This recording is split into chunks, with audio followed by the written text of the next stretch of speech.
जिथे जिथे पोथीप्रामाण्य मानलं जातं तिथं तिथं या अंधश्रद्धांचा उद्भव होतोच होतो. आणि म्हणून मग काय करायचं आपल्याला, तर शब्दप्रामाण्य टाकून द्या, बुद्धिप्रामाण्य माना. वेदामध्ये लिहिलं आहे किंवा कुराणामध्ये लिहिलं आहे किंवा बायबलमध्ये ते लिहिलेलं आहे म्हणून ते खरं माना, ही प्रवृत्ती सोडून द्या. ते खरोखरच खरं आहे का, हे तुमच्या आजच्या ज्या काही वैज्ञानिक कसोट्या आहेत त्या कसोट्यावरती घासून पहा आणि त्याचं जर उत्तर आलं की हे बरोबर आहे तर ते जरूर स्वीकारा. परंतु ते स्वीकारताना सुद्धा हे शेवटचं सत्य आहे असं मानू नका.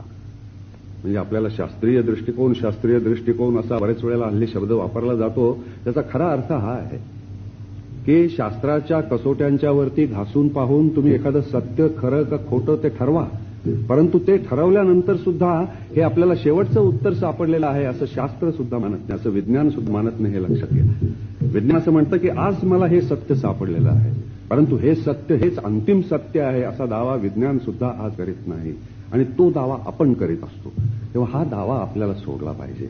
आणि अंधश्रद्धांच्यामुळं समाजाचं जे सगळ्यात मोठं नुकसान होतं माझ्या मताने ते हे होतं की माणसाची चिकित्सा करण्याची बुद्धी नाहीशी होते.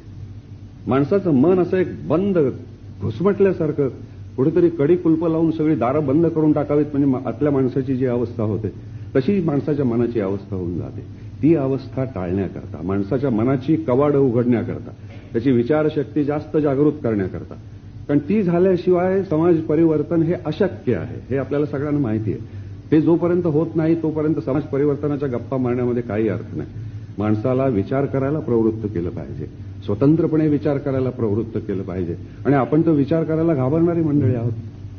अंधश्रद्धा ही माणसाला दैववादी बनवते आणि तो दैववाद घातक असतो. तो या कारणाकरता घातक असतो की माणसाची विचारशक्ती त्यामुळे खुंटते.